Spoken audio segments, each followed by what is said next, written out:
நாளும் ஒரு திருக்குறள். அறத்துப்பால். இனியவை கூறு. அகனமர்ந்து தீதலின் நன்றே, முகனமர்ந்து இன்சொலன் ஆகப் பெறின். விளக்கம். முகமலர்ந்து இன்சொல் உடையவனாக இருக்கப் பெற்றால் மனமகிழ்ந்து பொருள் கொடுக்கும் ஈகையை விட நல்லதாகும்.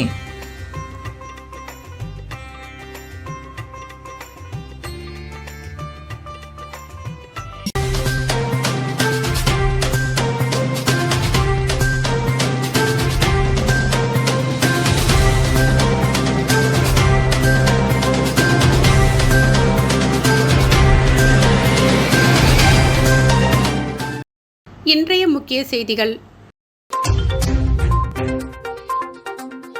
இரண்டாம் உலகப் போர் நினைவு தினம். கடற்கரை சாலையில் உள்ள போர் வீரர்கள் நினைவிடத்தில் மரியாதை.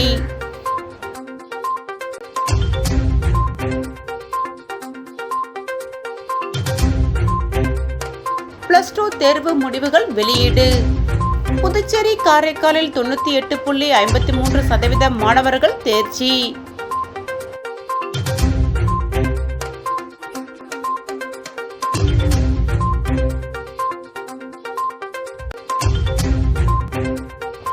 இந்தியா கூட்டணி கட்சியின் தொழிற்சங்கத்தின் பந்த் போராட்டம் தேவையற்றது. அதிமுக அன்பழகன் பேட்டி.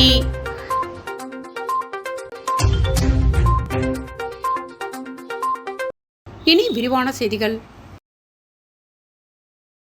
இரண்டாம் உலகப் போர் நிறைவு பெற்றதன் 80ஆம் ஆண்டு நினைவு நாள் புதுச்சேரி அரசு சார்பில் கடற்கரை சாலையில் உள்ள போர் வீரர் நினைவு தூணில் பிரான்ஸ் நாட்டு தூதர் மலர் வளையம் வைத்து அனுசரிக்கப்பட்டது. இரண்டாம் உலகப் போர் நிறைவு பெற்றதன் 80ஆம் ஆண்டு நினைவு நாள் அனுசரிக்கப்பட்டது. இதனையொட்டி புதுச்சேரி கடற்கரை சாலையில் உள்ள போர் வீரர் நினைவு தூணில் புதுச்சேரி அரசு சார்பில் மாவட்ட ஆட்சியர் குலோத்துங்கன், புதுச்சேரி மற்றும் சென்னையில் உள்ள பிரான்ஸ் தூதர் சார்பில் புதுச்சேரிக்கான பிரான்ஸ் நாட்டு துணை தூதர் திரு ஜீன் பிலிப் ஹதர் அவர்களும் இரண்டாம் உலகப் போரின் உயிர்நீத்த போர் வீரர்கள் நினைவாக மலர் வளையம் வைத்து அஞ்சலி செலுத்தினர்.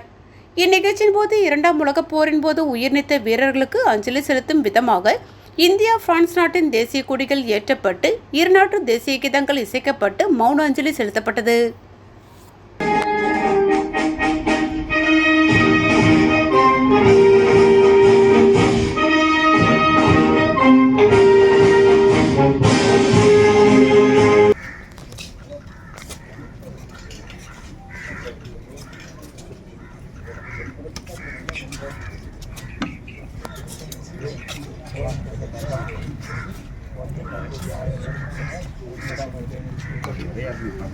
லைட்டாக பின்னாடி ஒரு ஸ்டெப் வேறு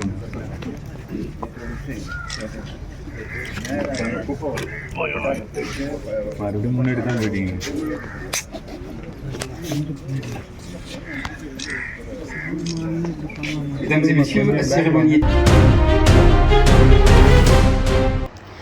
+2 தேர்வு முடிவுகள் வெளியான நிலையில் புதுச்சேரி மற்றும் காரைக்காலை சேர்ந்த தனியார் பள்ளி மாணவர்கள் 98.53% தேர்ச்சி பெற்றுள்ளனர்.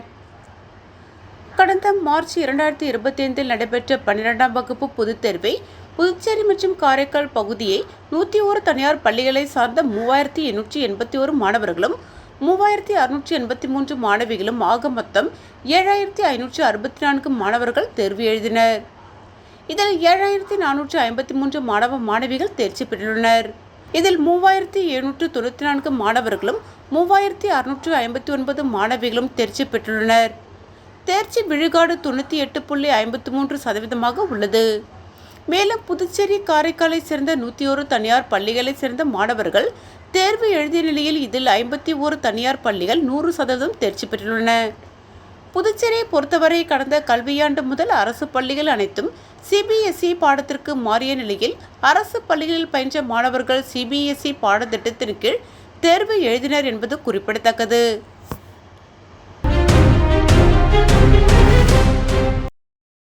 மக்களையும் வியாபாரிகளையும் பாதிக்கக்கூடிய வகையில் அறிவித்துள்ள பந்த் போராட்டத்தை இந்தியா கூட்டணி கட்சியினர் திரும்பப் பெற வேண்டுமென புதுச்சேரி மாநில அதிமுக செயலாளர் அன்பழகன் தெரிவித்துள்ளார். புதுச்சேரி உப்பளம் பகுதியில் உள்ள அதிமுக அலுவலகத்தில் செய்தியாளர்களை சந்தித்த அவர், நாடு முழுவதும் இந்தியா கூட்டணி கட்சியை சேர்ந்த தொழிற்சங்கங்கள் வரும் 20ஆம் தேதி வேலைநிறுத்த போராட்டம் அறிவித்துள்ள நிலையில் புதுச்சேரியில் உள்ள இந்தியா கூட்டணி கட்சியினர் பந்த் போராட்டத்தை அறிவித்துள்ளனர்.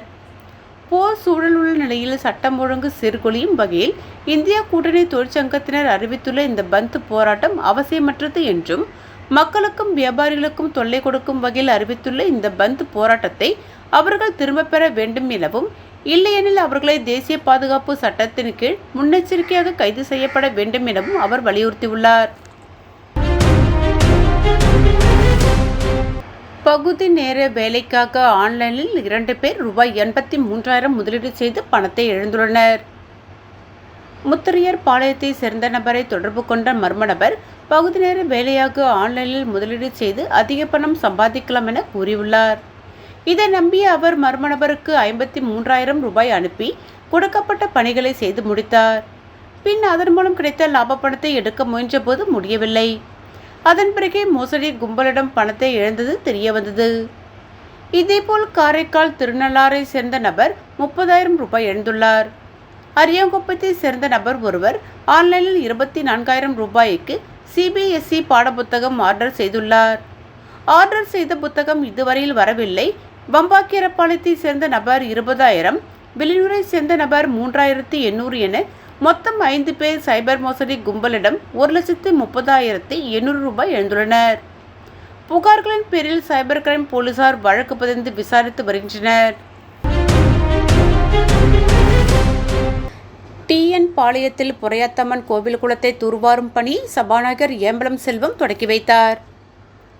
மணவெளி சட்டமன்ற தொகுதிக்குட்பட்ட திம்மநாயக்கன் பாளையம் கிராம பஞ்சாயத்தில் அரியாங்குப்பம் வட்டார வளர்ச்சி அலுவலகம் மூலம் மகாத்மா காந்தி தேசிய ஊரக வேலை உறுதி திட்டத்தின் கீழ் பொறையாத்தம்மன் கோவில் குளத்தை தூர்வாரி ஆழப்படுத்தும் பணிக்காக ரூபாய் 5,10,000 திட்டம் மதிப்பீட்டில் 1,492 மனித வேலை நாட்கள் என நிர்ணயம் செய்து 100 நாள் வேலை செய்யும் பணியாளர்களை கொண்டு தூர்வாரும் பணியை மணவெளி தொகுதியின் சட்டமன்ற உறுப்பினரும் சபாநாயகருமான ஏம்பலம் செல்வம் பூஜை செய்து தொடங்கி வைத்தார். இதனைத் தொடர்ந்து புதிதாக 100 நாட்கள் வேலை செய்ய விண்ணப்பித்தவர்களுக்கு புதிய அடையாள அட்டை வழங்கப்பட்டது. மேலும் இந்த நிகழ்ச்சியில் அரியாங்குப்பம் வட்டார வளர்ச்சி அதிகாரி கார்த்திகேசன், இளநிலை பொறியாளர் சிவஞானம், பணி ஆய்வாளர் கணேசன், கிராம திட்ட ஊழியர் சந்திரன் மற்றும் ஊர் பொதுமக்கள் கலந்து கொண்டனர்.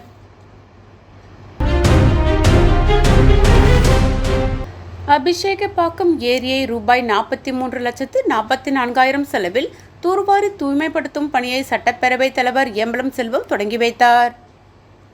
மணவெளி தொகுதிக்குட்பட்ட அரியாங்குப்பம் கொம்புயின் திம்மநாயக்கன் பாளையம் கிராமத்தில் அமைந்துள்ள அபிஷேகப்பாக்கம் ஏரியை பொதுப்பணித்துறை நீர்ப்பாசன கோட்டம் மூலம் ரூபாய் 43,44,000 செலவில் தூர்வாரி தூய்மைப்படுத்தும் பணியை சட்டப்பேரவைத் தலைவர் ஏம்பலம் செல்வம் பூமி பூஜை செய்து தொடங்கி வைத்தார்.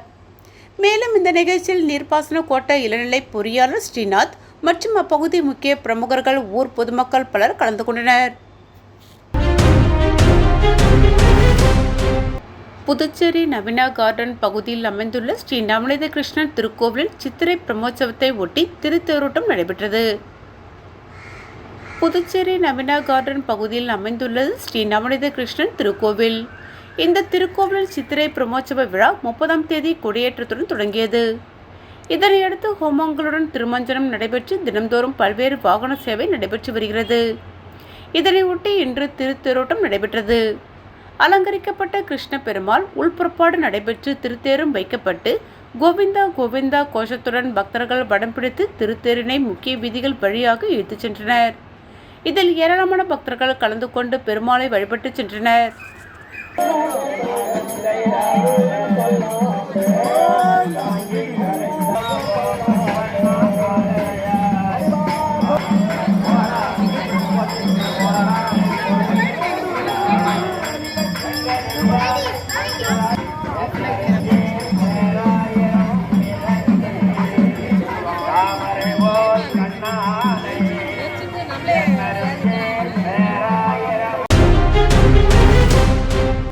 புதுச்சேரி அரசு ஆதி திராவிட நலத்துறை மூலம் ராஜா நகர், முத்தமிழ் நகர், அருந்ததி நகர் போன்ற பகுதியில் உள்ள ஏழை மக்களுக்கு விலையில்லா மனைப்பட்டா வழங்கும் நிகழ்ச்சி நடைபெற்றது.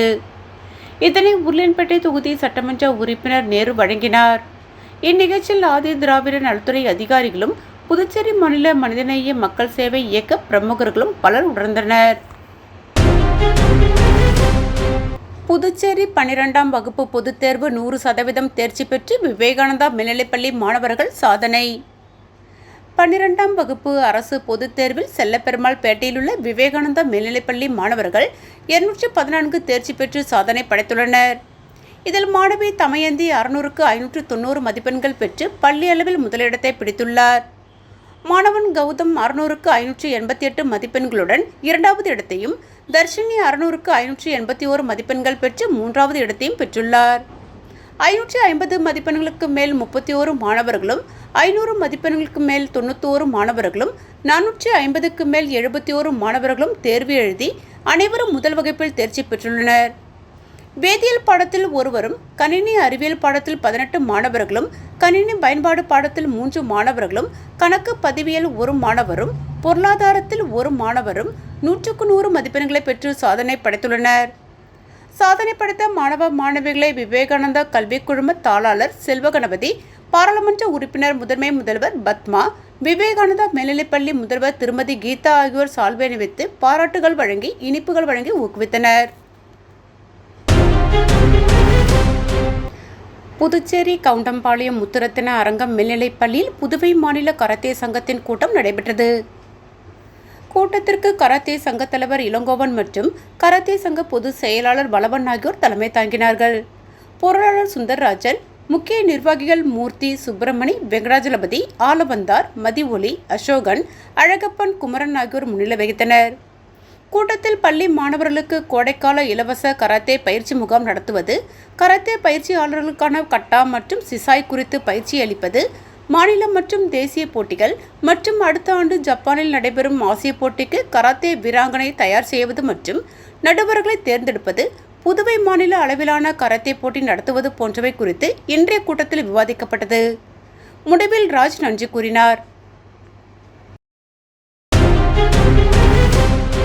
புதுச்சேரி மாநிலத்தில் உள்ள வரலாற்று சிறப்புமிக்க சுமார் 3000 ஆண்டுகளுக்கு முன்பு அகத்திய மாமுனிவர் அவர்களின் கைகளால் பிரதிஷ்டை செய்யப்பட்ட வழிபாடு நடத்திய சிவலிங்கம், அமையப்பெற்ற சிவாலயம் அமைந்துள்ள அகத்தீஸ்வரம் எனும் ஒழுகரை என்ற தற்போதைய மேரி உழவர்கரையில் அமைந்திருக்கும் அருள்மிகு ஸ்ரீ மீனாட்சி உடனுரை சமேதன சுந்தரேஸ்வரர் கோவிலுள்ள சுவாமி அம்பாளுக்கு திருக்கல்யாண வைபவம் இன்று நடைபெற்றது. தொடர்ந்து சாமிக்கு சிறப்பு பூஜைகள் நடைபெற்று மகா தீபார்த்தனை காட்டப்பட்டது. இந்த திருக்கல்யாண விழாவில் பக்த கோடிகள், மெய்யன்பர்கள், சிவனடியார்கள் மற்றும் பொதுமக்கள் கலந்து கொண்டு சுவாமி அம்பாள் அருளை பெற்றனர். மேலும் சுவாமியின் திருக்கல்யாணத்தை முன்னிட்டு அறுசுவை விருந்தும் நடைபெற்றது. இதற்கான ஏற்பாடுகளை ஆலய நிர்வாக அதிகாரி மற்றும் மேரி உழவர்கரை ஊர் பொதுமக்கள், இளைஞர்கள் சிறப்பாக செய்திருந்தனர். நடைபெற்ற +2 பொதுத் தேர்வில் ஆல்பா பள்ளி 100% தேர்ச்சி பெற்றுள்ளது. 24 ஆண்டுகளாக 100% தேர்ச்சி பெற்று சாதனை படைத்துள்ளது. கடந்த மார்ச் மாதம் நடைபெற்ற +2 தேர்வினை ஆல்பா பள்ளி மாணவர்கள் 424 பேர் தேர்வு எழுதி 424 மாணவர்களும் முதல் வகுப்பில் தேர்ச்சி பெற்றுள்ளனர். மேலும் 24 ஆண்டுகளாக 100% தேர்ச்சி பெற்று ஆல்பா பள்ளி சாதனை படைத்து வருகிறது. பள்ளி மாணவி காயத்ரி 594 மதிப்பெண் எடுத்து மாநில அளவில் 3ஆம் இடத்தையும் பள்ளி அளவில் முதலிடத்தையும் பெற்றுள்ளார். இதேபோல் மாணவி தீபிகா 593 மதிப்பெண்களுடன் பள்ளியில் 2ஆம் இடத்தை பிடித்துள்ளார். 3ஆம் இடத்தை 592 மதிப்பெண்களுடன் லோகரஞ்சன் மற்றும் ஜோஸ்லின் ஆகிய 2 மாணவர்களும் பெற்றுள்ளனர். முதல் 3 மதிப்பெண்கள் பெற்ற மாணவர்களை ஆல்பா கல்வி நிறுவனங்களின் சேர்மன் பாஷிங்கம் பொன்னாடை போர்த்தியும் மலர்கத்து கொடுத்தும் இனிப்புகள் வழங்கி பாராட்டி மகிழ்ந்தார். ராதே அறக்கட்டளை சார்பில் மறைந்த மூத்த செய்தியாளர் தணிகை தம்பி நினைவேந்தல் நிகழ்வு நடைபெற்றது. மறைந்த மூத்த செய்தியாளர் தணிகை தம்பி நினைவேந்தல் நிகழ்வு ராதே அறக்கட்டளை சார்பில் திராவிடர் விடுதலைக் கழகம் தோழமைக்கூடல் அலுவலகத்தில் நடைபெற்றது. ராதே அறக்கட்டளை தலைவர் அறிஞர் தேவதாசு தலைமை தாங்கினார். மக்கள் உரிமை கூட்டமைப்பு செயலாளர் சுகுமாரன், புதுவை தமிழ் எழுத்தாளர் கழக தலைவர் புதுவை தமிழ் நெஞ்சன் ஆகியோர் முன்னிலை வகித்தனர். காங்கிரஸ் கட்சியின் முன்னாள் சட்டமன்ற உறுப்பினர் பாலாஜி, பன்னீர்செல்வம், இந்திய கம்யூனிஸ்ட் கட்சியின் முன்னாள் சட்டமன்ற உறுப்பினர் நாரா கலைநாதன், மார்க்சிஸ்ட் கம்யூனிஸ்ட் கட்சியின் முன்னாள் மாநில செயலர் ராஜாங்கம், திராவிடர் கழக தலைவர் வீரமணி, மண்டல தலைவர் அன்பரசன், மக்கள் வாழ்வுரிமை இயக்க செயலாளர் ஜெகநாதன், திராவிட விடுதலை கழக தலைவர் லோகு ஐயப்பன், சமூக நீதி பேரவை செயலாளர் கீதநாதன், தமிழர்களம் செயலாளர் அழகர், கலை இலக்கிய பெருமன்றம் செயலாளர் ராதாகிருஷ்ணன், தனித்தமிழ் கழக செயலாளர் சீனு அரிமா பாண்டியன், சொல்லாய்வு செல்வர் வேல்முருகன், புதுச்சேரி தன்னுரிமை கழக தலைவர் சடகோபன், வெற்றி தமிழர் கழக தலைவர் கோவிந்தராஜ், புதுச்சேரி மாணவர் கூட்டமைப்பு தலைவர் சாமிநாதன், ராவணன் பகுத்தறிவு இயக்கத் தலைவர் அபிமன்னன், பூவுலகின் நண்பர்கள் தலைவர் தமிழ்மணி, அண்ணா அறக்கட்டளை தலைவர் இளங்கோ, தமிழ் தேசிய பேரியக்க தலைவர் வேல்சாமி, சுற்றுச்சூழல் கலாச்சார புரட்சி இயக்கத் தலைவர் பிராங்க்லின் பிரான்சுவா, ஓவியர் அன்பழகன், செங்கமலத்தாயார் ஓவியர் தமிழ்ச்செல்வி, ஊடகவியலாளர்கள் பலர் கலந்து கொண்டு மலர் வணக்கம் செலுத்தினர். கோடையின் வெப்பத்தை சமாளிக்க இலவச நீர்மோர் பந்தலை அனிபால் கென்னடி திறந்து வைத்தார். கோடை வெப்பத்தில் பொதுமக்கள் உடல் உஷ்ணத்தால் பாதிக்கப்படுவதை தடுக்கும் நோக்கில் உப்பளம் தொகுதியிலுள்ள சின்ன மணிகுண்டு அருகில் சிறப்பு நீர்மோர் பந்தல் சேவை ஆரம்பிக்கப்பட்டுள்ளது. இந்த சேவையை உப்பளம் தொகுதி சட்டமன்ற உறுப்பினரும் திமுக மாநில துணை அமைப்பாளருமான அனிபால் கென்னடி ஏற்பாடு செய்துள்ளார். இதன் கீழ் பொதுமக்களுக்கு இலவசமாக மோர், குடிநீர், தண்ணீர், பழம், நொங்கு, வெள்ளரி பிஞ்சு உள்ளிட்டவை வழங்கப்படுகின்றன. மீண்டும் முக்கிய செய்திகள். இரண்டாம் உலகப் போர் நினைவு தினம். கடற்கரை சாலையில் உள்ள போர் வீரர்கள் நினைவிடத்தில் மரியாதை.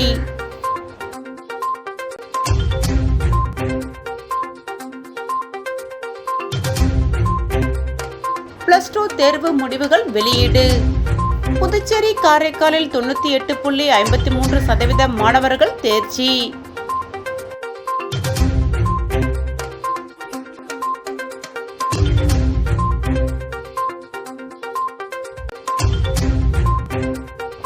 இந்தியா கூட்டணி கட்சியின் தொழிற்சங்கத்தின் பந்த் போராட்டம் தேவையற்றது.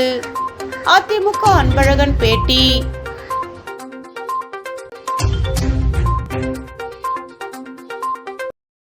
இத்துடன் செய்திகள் நிறைவடைந்தன. வணக்கம்.